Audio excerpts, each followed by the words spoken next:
And now, stay tuned for the mystery program that is unique among all mystery programs. Because even when you know who is guilty, you always receive a startling surprise at the final curtain. In the Signal Oil program, The Whistler.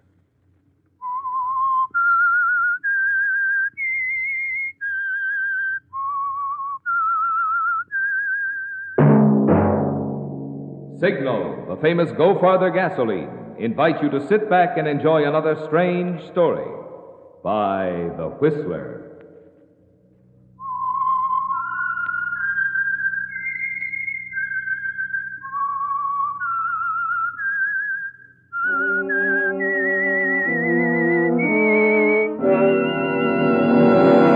I am the Whistler, and I know many things, for I walk by night.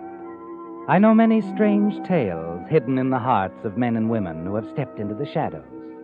Yes, I know the nameless terrors of which they dare not speak.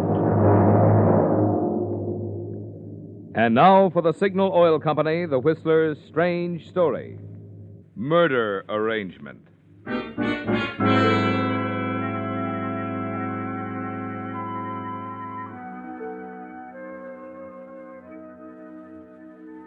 The darkness of the deserted road was exaggerated by the shroud of trees lining either side. Larry Sims, bending over, trying to fix the tire on his car, felt very much alone, and he worked clumsily, impatiently. He straightened up at the sound of another car approaching very fast. Suddenly, the other car swerved in toward him. He leaped back just in time. It almost struck him down as its fender scraped his. Larry sprang forward again as the speeding vehicle rushed on. He tried to catch a glimpse of the driver, the number on the license plates. But the car, its lights off, was quickly swallowed up in the night. And all that Larry knew for certain was that someone had followed him, deliberately tried to kill him.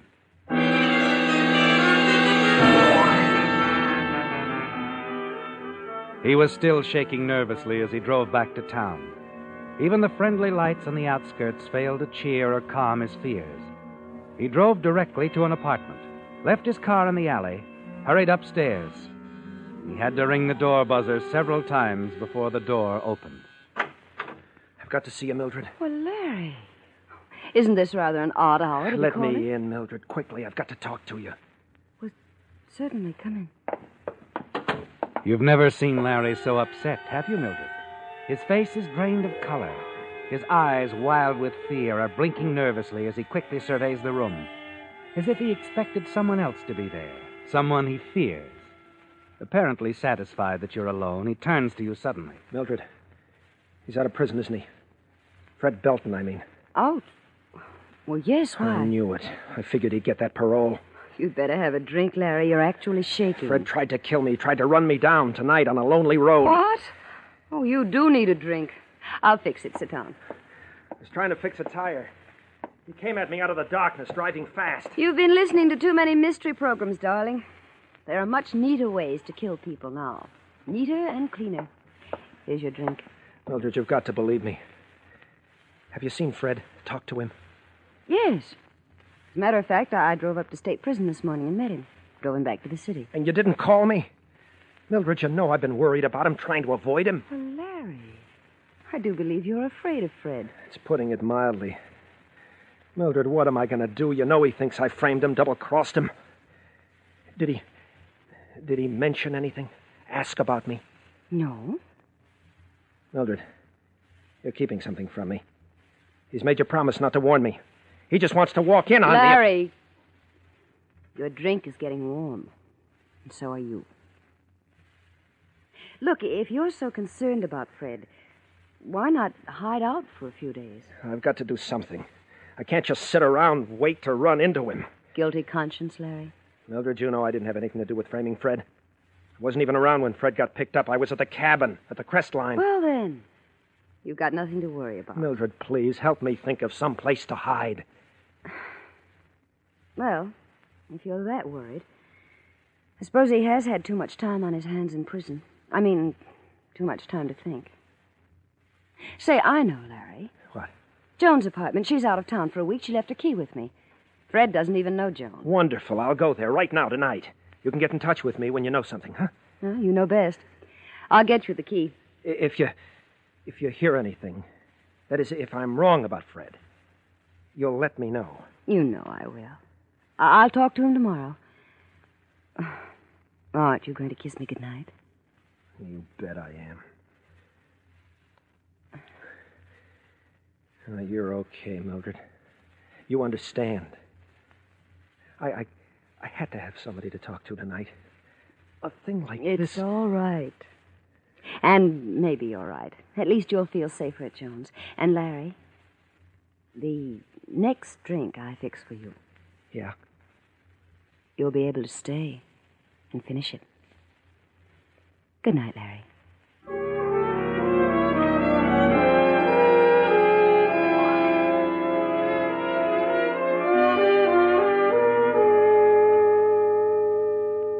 Fred, I'm only telling you. Mildred, you know I'm not after Larry. Well, he seems to think you are. That's why I sent for you this morning, to tell you to stay away from him.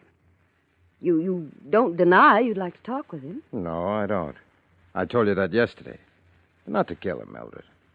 Larry wouldn't have the guts to frame anybody, least of all me. But he just might have an idea who did. I doubt that.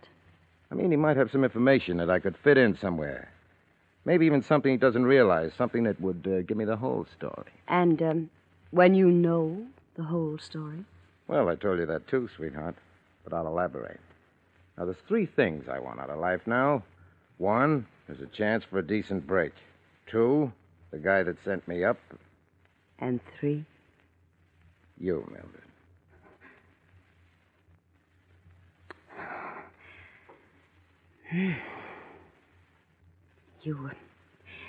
You didn't lose your technique in prison, did you? Just made the appetite sharper, that's all. From your punctuality this morning, I'd say it also sharpened your attention to schedule. Yeah, it did. You know, I don't mind that part, the routine, everything on the dot. It's okay with me. Oh, Fred, why don't you stop worrying about who framed you and why? There are other things to think about. I know. But I'll get to him, baby. On schedule. In the proper time and place. You know best. And you won't stay away from Larry. Nope. Might as well tell me where to find him. So you can talk? That's all, I promise. He's not the guy I'm after. I'm sorry, Fred. I think too much of you to let you get into trouble. When you're on parole, you've got to watch your step. Okay, but I'll find him myself. You do believe it, though, don't you? I had nothing to do with trying to run him down in the car last night. I'll try to believe it. I want to. Because, well, you know. Sure, I know. Come here a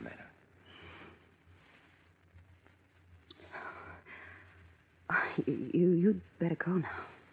Okay. Like you said, Parolees have to watch their behavior, huh? Something like that. See you soon? Of course. Good night, Fred.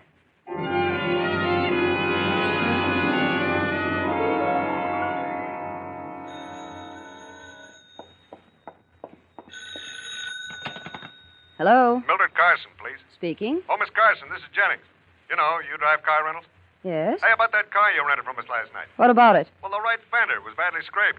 You know, you should have reported that to me. You see, there's a charge for anything like that. Oh, yes, of course. Well, just send me the bill. Oh, well, how'd it happen, Miss Carson? I really don't know. It must have been while it was parked somewhere. I really didn't have anything to do with it. Well, it's okay to send the bill to you then, huh? That's right. I'll be glad to settle it. It will be a pleasure. Good night, Mr. Jennings.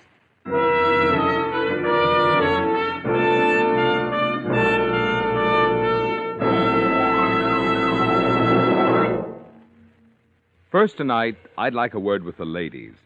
In these days of budget-pinching high prices, you're naturally interested in ways to save money. And Signal's amazing new motor oil that reduces engine wear due to lubrication 50% is designed to do just that for you. You see, by keeping that like-new pep and power in your car twice as long, new Signal Premium Motor Oil helps your car go twice as far before needing an expensive engine overhaul.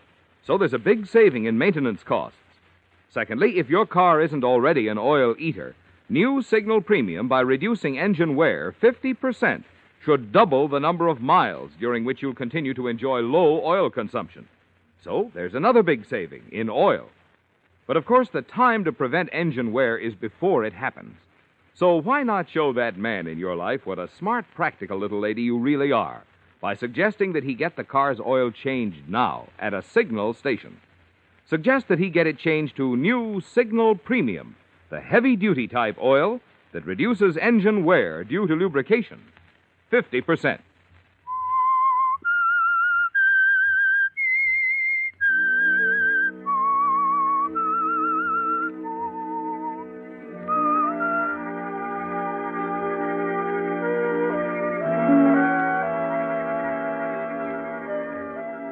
Well, Mildred, you missed out, didn't you?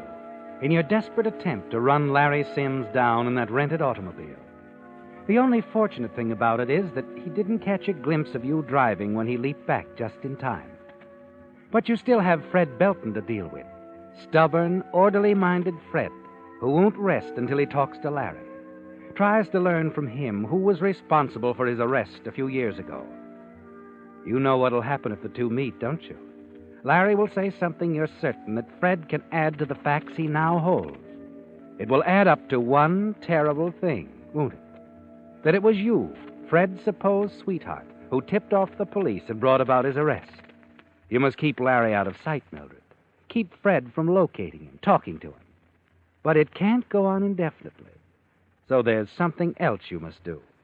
Yes, you've got to try again. And next time, you know you can't afford to miss.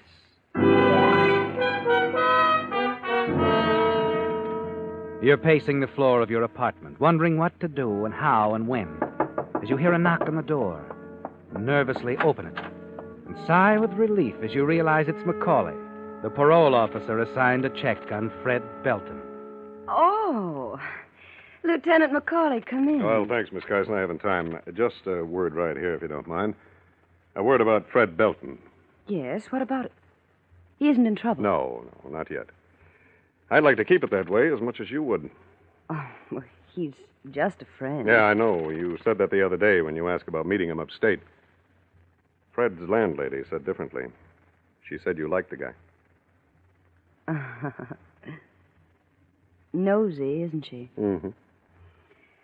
Well, all right. So I like Fred Belton. He's pretty. And you want to keep him out of trouble. And I want to keep him out of trouble. So what's going on? Well, we got a call at headquarters. A call from Larry Sims. Know him? Yes? Well, Larry Sims is a worried gent. Thinks Fred tried to kill him the other night. Thinks it isn't safe for him to come back to town. So? So, what do you think? So I think Fred isn't that foolish. I understand he isn't even carrying a gun. Maybe not. But Fred Belton's got a bad temper, Miss Carson. Just a friendly suggestion. Keep him away from Larry, huh? I'll try. You could keep him away from anybody. Then I'll really try. Good. That's all? That's all. Well, nice to meet you, officer. A cop who's really interested in giving a guy a break. There's a lot of us like that. You know that. Yeah, maybe I do. All right. And thanks, anyway, for Fred.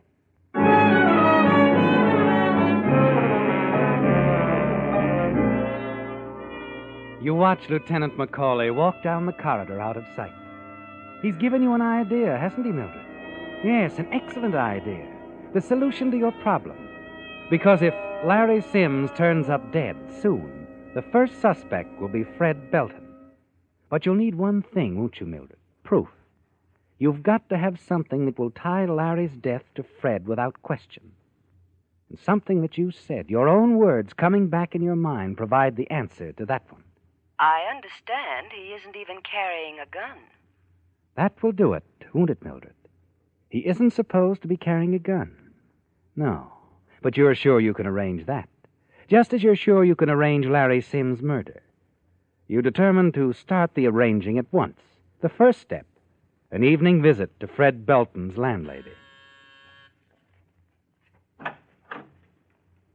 Yes, what is it? Oh, Miss Carson. Good evening, Mrs. Elkins. Do come in, my dear. Well, I only stopped by for a minute. I wondered if you'd do me a favor. Why, of course. I have a package here, a little gift for Fred. Mr. Belton, I was wondering if you'd let me into his apartment. I'd like to leave it there. It's sort of a surprise. Of course, of course. I'll give you my keys. Oh, well, I'd rather you came with me. You see, well, there's something I want to talk with you about. Oh? Well, all right, Miss Carson. Be with you in a minute. Hasn't it been a lovely day? Yes, quite lovely. Dear me, now, where did I put my key ring?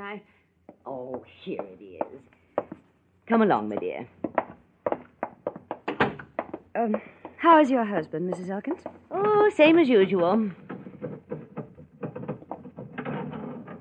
Oh, really, now, I must speak to him again about this elevator door. Sticks something terrible. There we are. Now, come along, Miss Carson. There was something you wanted to talk to me about?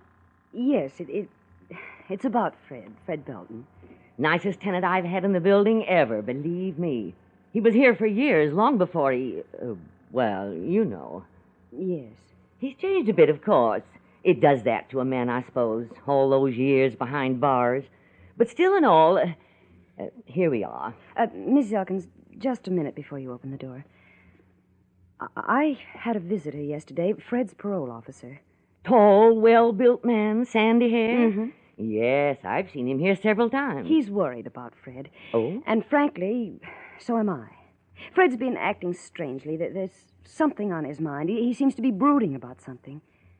Really, Mrs. Elkins, I am worried. Oh, now. I don't think Mr. Belton's apt to be doing anything wrong. I wish I could be sure. Well, thanks anyway for letting me tell you about it. This way. Mrs. Elkins, I'd like to ask another favor. Of course. What is it? Well, if you could just sort of, I don't know, keep an eye on Fred for me. Let me know if he does anything unusual, the slightest little thing that doesn't seem right. Be glad to tell you, Miss Carson. There's very little goes on in this building that I don't know about. Here we are. Well, now that that's off my mind, where will I hide this package? I don't want Fred to find it right away. Let me see. There's the bookcase over here, or that chair. You could put it behind the pillow. No, I know, the bedroom, in a drawer somewhere. Good idea. Oh, yes, I think this will be fine. What is it, my dear? I thought I heard footsteps in the hall. Do you suppose... Oh, dear, it wouldn't do to have Fred catch us here. Wouldn't be much of a surprise, would it? No. I'll go and see. You don't waste a minute, do you, Mildred? As soon as she's out of the room, you step quickly to the bureau, open the bottom drawer, and drop the revolver on top of the shirts. You close it again. And you're standing by the window, looking out, when Mrs. Elkins returns. Not a soul there, my dear. Oh, well, thank goodness. For a moment, I was certain Fred had caught us red-handed. Well, now, let me see. The bureau seems like a good place to hide the package. Where does Fred keep his shirts, do you know? Bottom drawer, I think. Yes, here they are. Oh, dear. What's wrong, Mrs. Elkins? Look at this. A gun. What's Fred doing with a gun? Dear. Oh, I don't like this. I don't like it at all. The idea of Fred with a gun. Oh, Mrs. Elkins, you mustn't say anything to anyone. I'll talk to Fred myself right away. He's got to get rid of this gun. You're quite right. It'll only lead to trouble for him, and we certainly don't want that to happen. Maybe you could take it with you. No, I'm afraid that would make him angry. We'd better leave it just where it is. But the next time I see him, I'll talk to him about it. I'll tell him to dispose of it. I guess that is best. I'm sure it is. I wonder where he is right now. I've no idea. He went out late this afternoon. Oh, well, then he's probably downtown. Mrs. Elkins, is there a pencil and paper handy? I'd like to leave him a note. Of course, my dear. There's some over there on Fred's desk. I'll have to run now. Help yourself. And don't forget to lock up when you leave. No, I won't.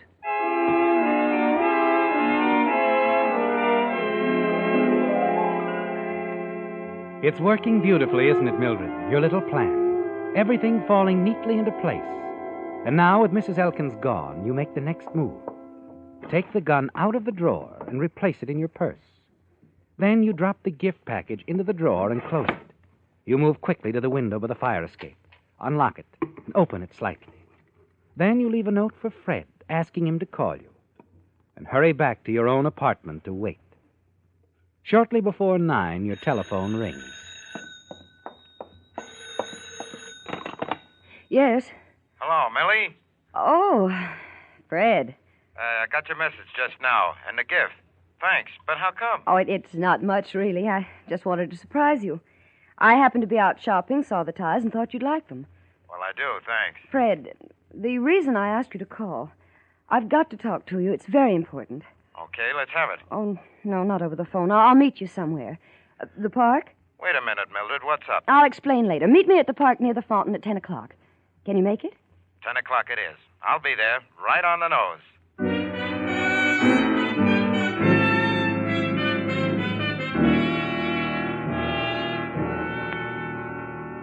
You can be certain of that, can't you, Mildred?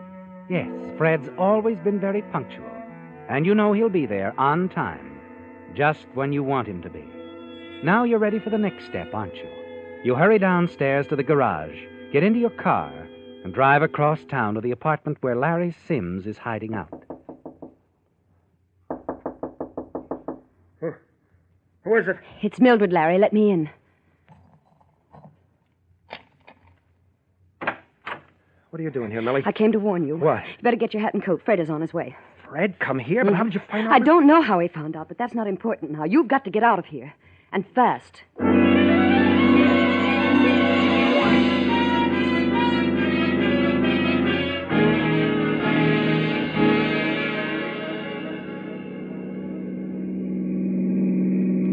I still think it's my only chance, Millie. I'm not so sure I've got to get out of town, that's all, and keep running. Where will you go? Remember, it costs money to run, and keep running. Yeah, I know that. Okay. So you got any other ideas? Yes, I think so. What are you doing? Why are we stopping? The park is as good a place as any to talk things over. And we have things to talk over, Larry. Okay. All right, come on, let's get out. Look, why can't we just sit here Come on, Larry. We've got to figure something out for you. I can think much better when I'm walking. All right. Have it your way.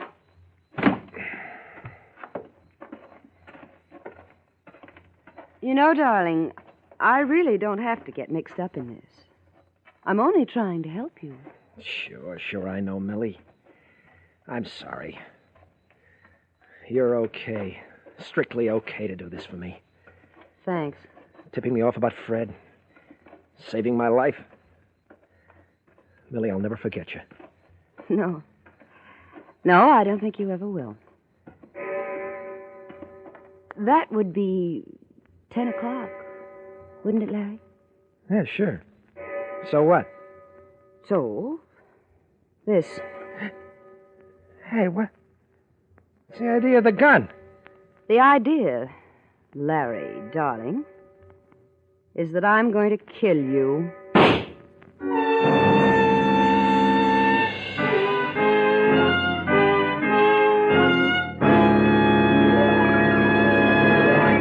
Now, if I can have a word with you men, I'd like to get technical for a moment and tell you some of the extra benefits you enjoy when you change to Signal's amazing new motor oil that reduces engine wear due to lubrication 50%. 1, new Signal Premium Motor Oil stops acid corrosion and rust. 2, it prevents sticking of hydraulic valve lifters. 3, it keeps oil rings clean and free. And 4, it controls and reduces harmful engine deposits such as carbon, gum, and varnish. Best of all, Signal stations bring you this superior quality heavy-duty type oil at no increase in price. So you see, mister, if earlier in this program your wife suggested that you get your car's oil changed at a Signal station, she really deserves a compliment for being so smart, so practical, in recommending Signal Premium, the amazing new Signal motor oil that reduces engine wear due to lubrication 50%.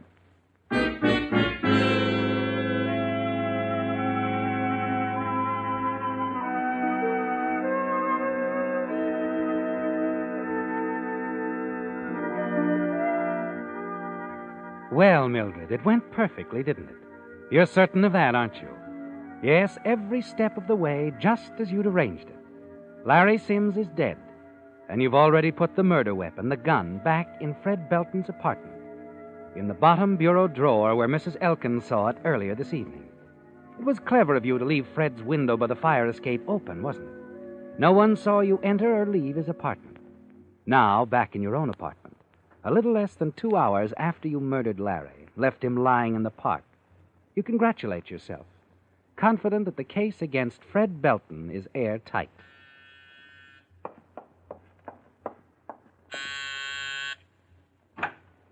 Standing there in the open doorway is the lieutenant from police headquarters, Fred Belton's parole officer. Good evening, Miss Carson.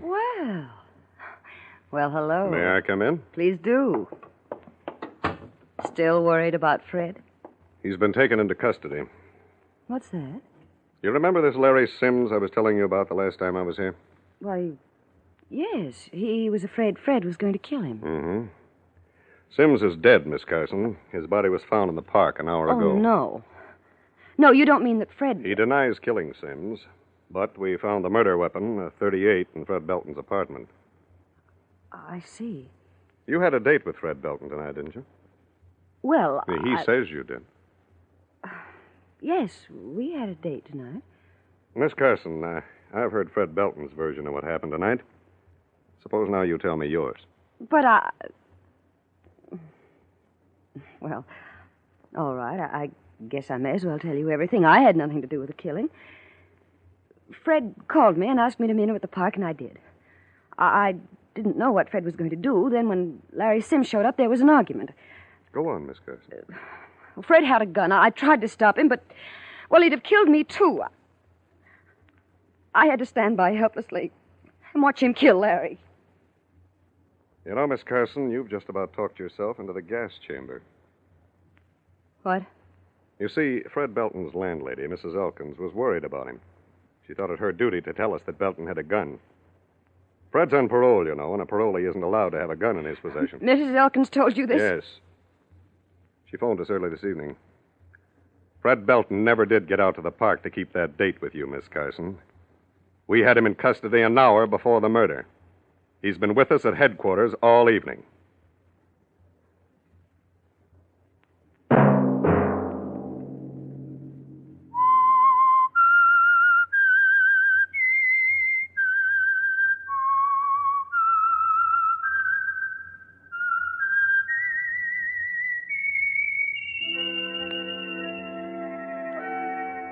Let that whistle be your signal for the Signal Oil program, The Whistler, each Sunday night at this same time. And this week, if you want to do your car and your budget a favor, get your car's oil changed to Signal Premium, the amazing new motor oil that reduces engine wear due to lubrication 50%. Get it changed at a Signal service station by the same friendly independent dealers who help you go farther with Signal gasoline.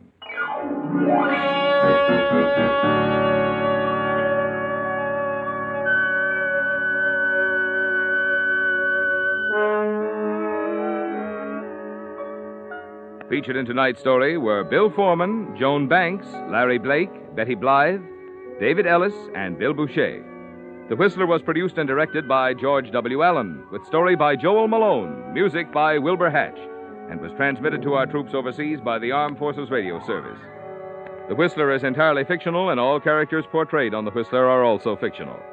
Any similarity of names or resemblance to persons living or dead is purely coincidental. Remember at this same time next Sunday, another strange tale by The Whistler. Marvin Miller speaking for the Signal Oil Company. Stay tuned now for Our Miss Brooks, starring Eve Arden, which follows immediately over most of these stations. This is CBS, the Columbia Broadcasting System.